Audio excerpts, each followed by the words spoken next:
ఆమె కూతురు ఆమె ఆ ఇంట్లో ఇద్దరే ఒంటరిగా ఉండేవారు. అక్కడ ముగ్గురు అన్నదమ్ములు కలిసి ఆస్తిని మోసం చేసి లాగేసుకుందామని చూశారు. ఆ తర్వాత ఏం జరిగిందంటే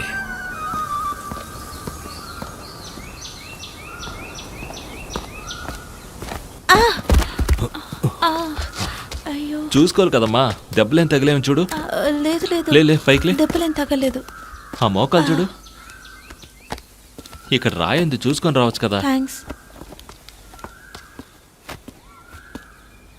అమ్మా, నిజం చెప్తున్నాను, ఎవరు తీసారో కూడా నాకు తెలీదు. బాగా వెతుకు, ఎక్కడైనా పెట్టి మర్చిపోయావేమో, వెళ్ళి వెతుకు. చెప్పండి. అదేంటంటే పొద్దున్న పాప కింద పడిపోయింది కదా, అప్పుడు నేనే హెల్ప్ చేశాను. దానికి డబ్బేమేనివ్వాలా?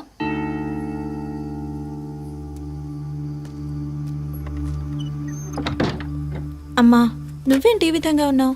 ఎలా ఉన్నాను? అతనికి ఒక థ్యాంక్స్ అయినా చెప్పుండొచ్చు కదా.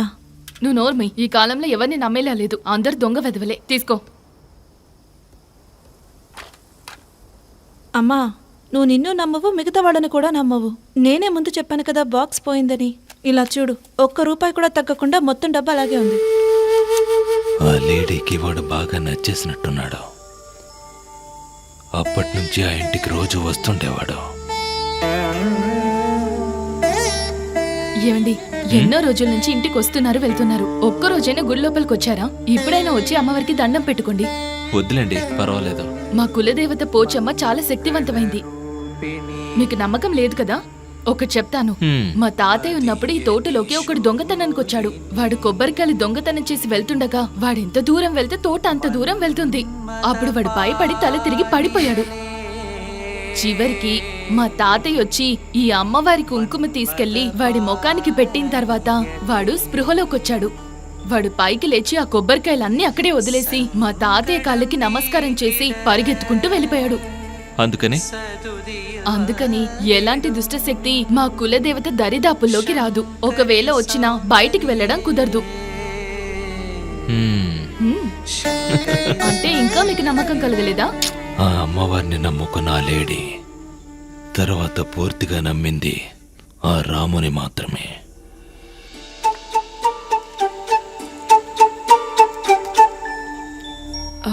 ఆ తర్వాత ఏం జరిగింది? ఎంత గొప్పవారైనా ఒక్కొక్క సమయంలో తెలియని వారితో తెలిసిన వారి కంటే ఎక్కువగా ప్రవర్తిస్తారు. నాకు ఈ స్థలం అమ్మే ఉద్దేశమే లేదు. మళ్ళీ మళ్ళీ వచ్చి నన్ను ఇబ్బంది పెట్టకండి. ఎందుకు మీరు ఇబ్బంది అనుకుంటున్నారు? దీన్ని ఒక వ్యాపారంగా చూడండి. ఎటువంటి వ్యాపారం కూడా వద్దు, చెప్పింది అర్థం చేసుకోండి. ఇది మా పూర్వీకుల ఆస్తి. నా తర్వాత నా కూతురికే చెందుతుంది. మీరు అనుకున్నట్టే మీ కూతురికే ఇవ్వండి. మేమిచ్చే డబ్బంతా కూడా మీ కూతురు పేరు మీద డిపాజిట్ చేసుకోండి. ఆస్తి అయినా డబ్బైనా వాల్యూ ఒకటే కదమ్మా. లేదండి, ఇక్కడ మా కులదేవత పోచమ్మ గుడుంది. చాలా శక్తివంతమైంది. ఆ తల్లి శాపనార్థానికి నేను బలవను. ఇలా చూడండమ్మా, అక్కడి నుంచి ఆ గుడిని మేము ఏమీ కదిలించాం. మీరు హ్యాపీగా ఎప్పుడైనా సరే గుడికి రావచ్చు, పూజ చేయొచ్చు, దండం పెట్టుకోవచ్చు. ఇందులో మాకు ఎటువంటి అభ్యంతరం లేదు. ఎంత కావాలో చెప్పండి, సింగిల్ పేమెంట్, క్యాష్ అయినా చెక్ అయినా వెంటనే ఇచ్చేస్తాం. ఎన్నిసార్లు అని మేము ఇలా వచ్చి అడుగుతూ ఉండాలి? ఎన్నిసార్లని నేను మళ్ళీ మళ్ళీ చెప్పాలి మీకు? చెప్తే అర్థం చేసుకోవాలి. నాకు ఈ స్థలం అమ్మే ఉద్దేశమే లేదు. దయచేసి ఇక్కడి నుంచి వెళ్ళండి.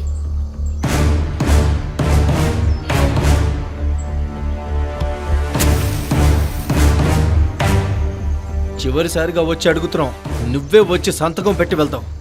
మేము తప్ప నీకు ఈ ఊర్లో ఎవరు సపోర్ట్ చేస్తారో చూస్తాం. నీకు నానే వాళ్ళే లేరు కదా. రేయ్, పదండ్రా.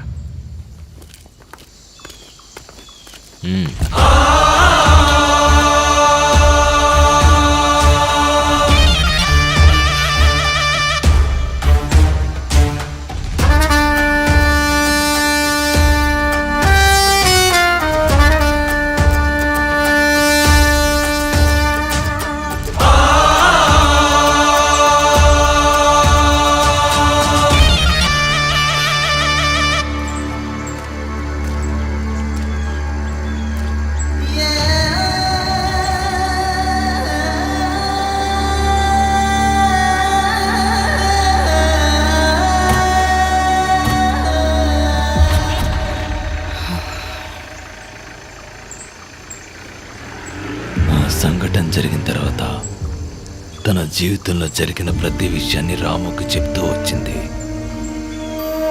తన భర్త చనిపోయిన తర్వాత వాళ్ళ చుట్టాల కళ్ళన్నీ ఆస్తి మీదే ఉన్నాయి తప్ప తన గురించి కానీ తన కూతురి గురించి కానీ పట్టించుకోవడానికి ఎవరూ రాలేదని తన మనసులో బాధ ఉండిపోయింది. ఇలా చూడు, నువ్వు దేన్ని తలుచుకుని బాధపడకో. నీకు నేనున్నాను. వాళ్ళు ఏం చేస్తారో నేను చూస్తాను. నీతో ఇలా మాట్లాడుతున్నానని తప్పుగా అనుకోకో. నా మనసులో అనిపించింది, మనం పెళ్లి చేసుకుందామా? ఏంటి పెళ్ళా? అవును, నువ్వు నాకు నచ్చావు, నేను నీకు నచ్చాను. మన ఇద్దరం ఒకరికొకరు అర్థం చేసుకున్నాం. మరి ఇంకెందుకు ఆలోచిస్తున్నావు? త్వరలో వయసుకొచ్చే నాకొక కూతురు కూడా ఉంది. ఏం మాట్లాడుతున్నావు? అది నీ కూతురు కాదు, మన కూతురు. మనం ఇలా కలుసుకోవడం తనకు తెలియదు అనుకుంటున్నావా? తెలిసినా కూడా నీకు భర్త అంటూ ఒకడు ఉంటే గనుక ఇల్లు అమ్మే ఆస్తి అమ్మే అంటూ ఇలా రౌడీ వెధవులు ఇంటికి వస్తారా? ఇక నువ్వే ఆలోచించుకో. స్కూల్ వదిలే టైం అయింది. శ్వేత వచ్చేస్తుంది. రానివ్వు. మనిద్దరిని ఇలా చూసిందంటే తను ఏమనుకుంటుంది? ఏమీ అనుకోదులే. వద్దు. చూసిన ఏం జరుగుతుంది?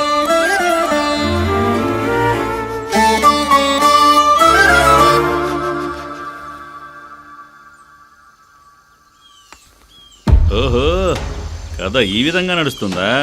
బాగుంది. అదేగా నేను అనుకున్నాను. సడన్ గా ఒకడు వచ్చి విగ్రహంలా నిలబడ్డాడేంట్రా అని.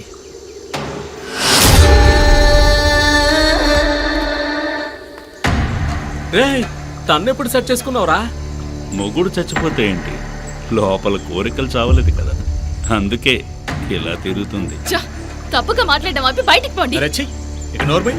వయసులో ఉన్న ఒక అమ్మాయిని ఇంట్లో పెట్టుకుని తల్లి చేసే పని అయితే?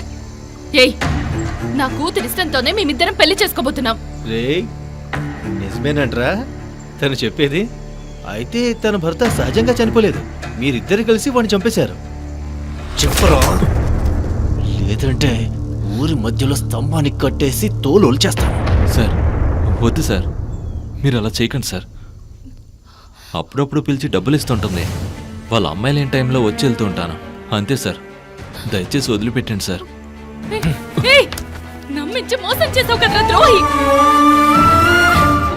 ఎవరిని నమ్మని నేను నిన్ను నమ్మని చూడు. ఊరింపకు వెదవా, బయటికి పోరా.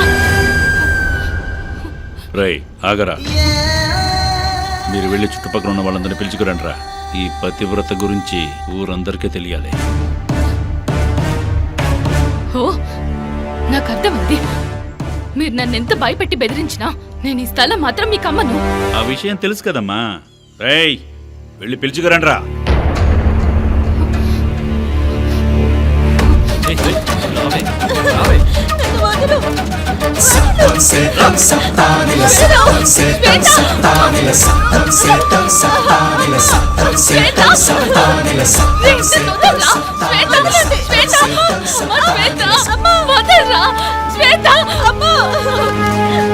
రేయ్, దాన్ని నోరు మూయరా.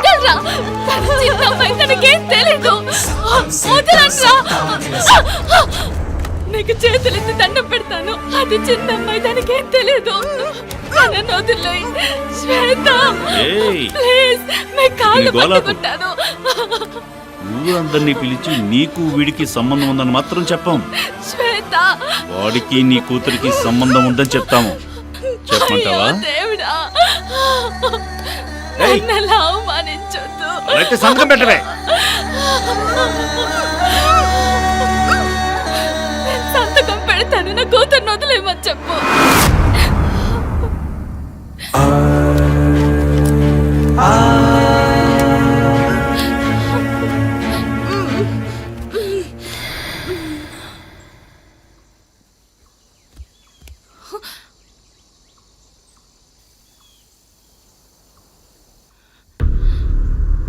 శ్వేత, శ్వేత, శ్వేత, శ్వేత, శ్వేత.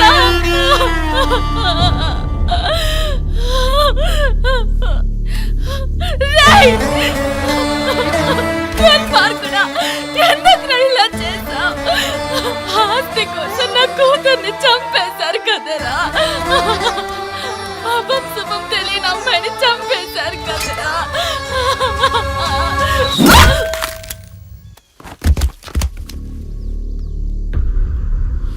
రేయ్, ఎందుకు అనవసరంగా తొందరపడ్డావు? ఏం చేయనన్నా, అది మీ షర్టే పట్టుకుంది, అందుకే లేపేశాను. పిచ్చోడా, తను ఇంకా సంతకం పెట్టలేదురా. నేను అప్పుడే చెప్పాను వీడేమి ఆలోచించడని. ఏ పని కరెక్ట్గా చేయడు. ఇప్పుడు ఏం చేద్దాం అన్నయ్య? ముందు ఆ పేపర్ల మీద తన వేలు మీద వేయించండి.